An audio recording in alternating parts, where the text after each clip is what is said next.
Oh, they've been great. Yeah. They've been great. I mean, that was just a 3-minute one. We had done a lot of other stuff, but I love them.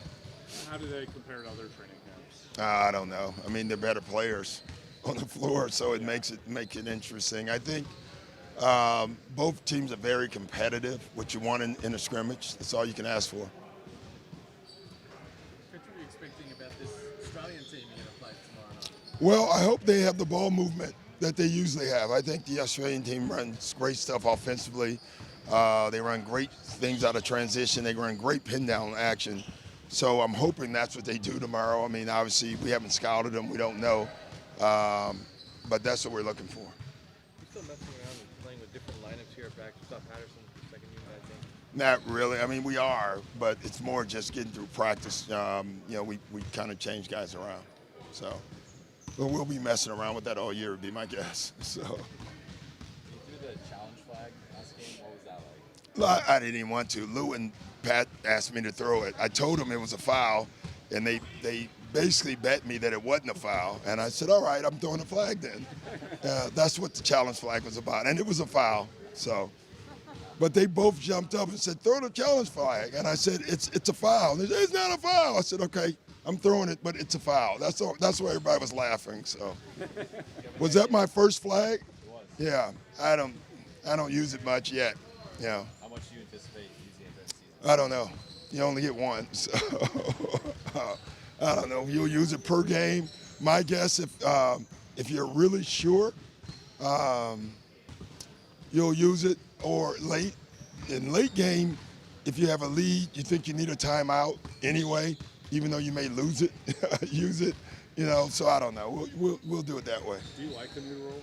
I don't like it. I think the refs have enough on their plate. And honestly, I would like the rule. There is a way I would like it, but I don't like that it has to be a call to trigger it. It would be nice if I saw a foul. If I saw the foul and I called it, that would be nice. But this way, I just think it's a tough rule. I think it's a foul on every play.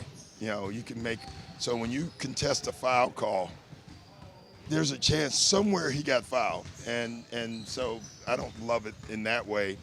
The other way I would love it is goaltending, because I think that's the hardest thing to call by the human eye, and I think it'd be nice if we can just call goaltend as well. So I don't love it, but I'll use it for sure. Do you feel like it disrupts the flow of the game? It could.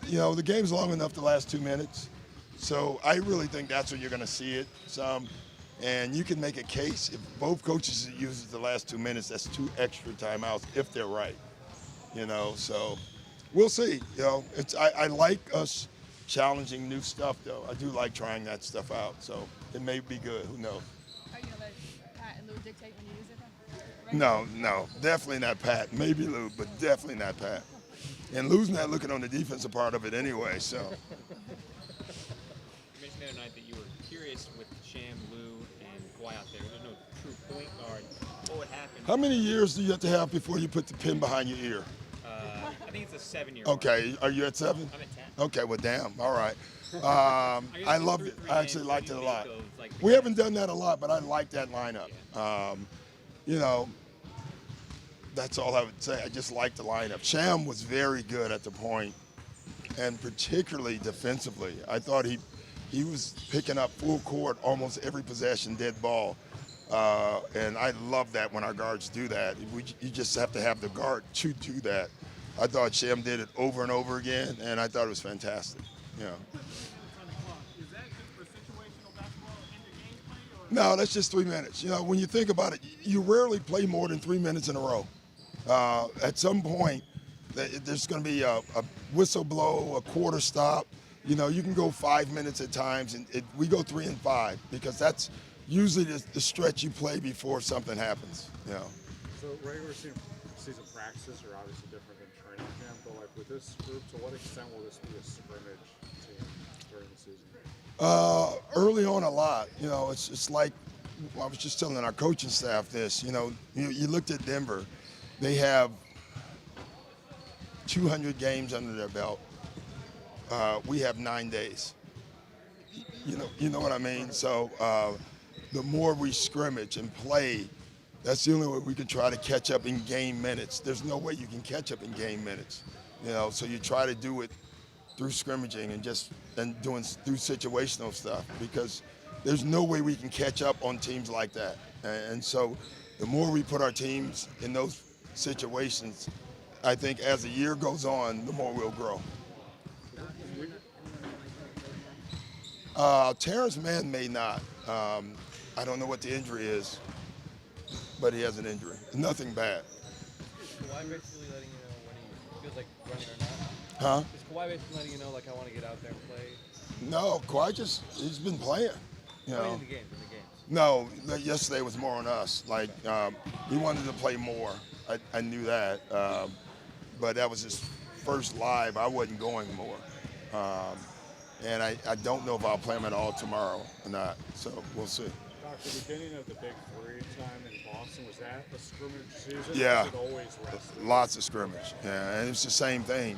No, especially that year, I think Cleveland had been together for 2 years. Detroit, those were our targets. Detroit had been together for like 5 years. And my concern was, 6 minutes of a game, they know everything. We don't. So we scrimmaged every day with that team.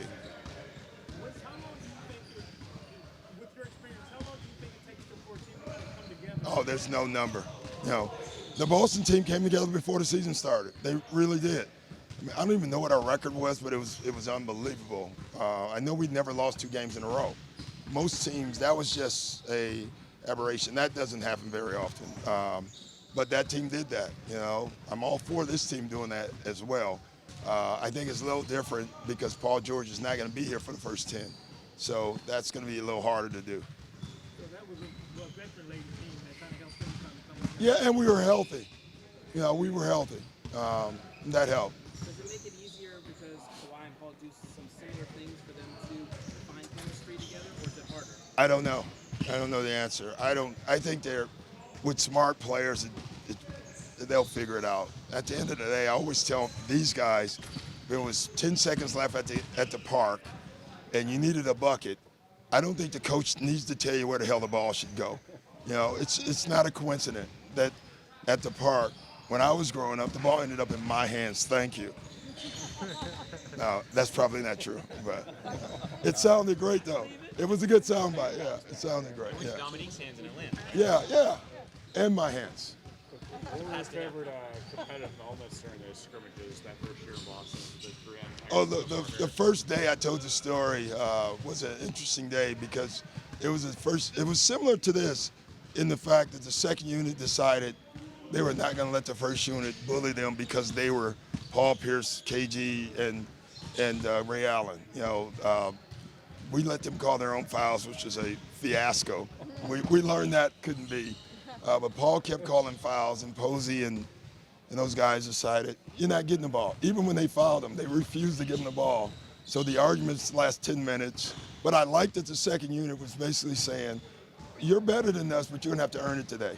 And the fact that the first unit won the first scrimmage was phenomenal. It was a good moment.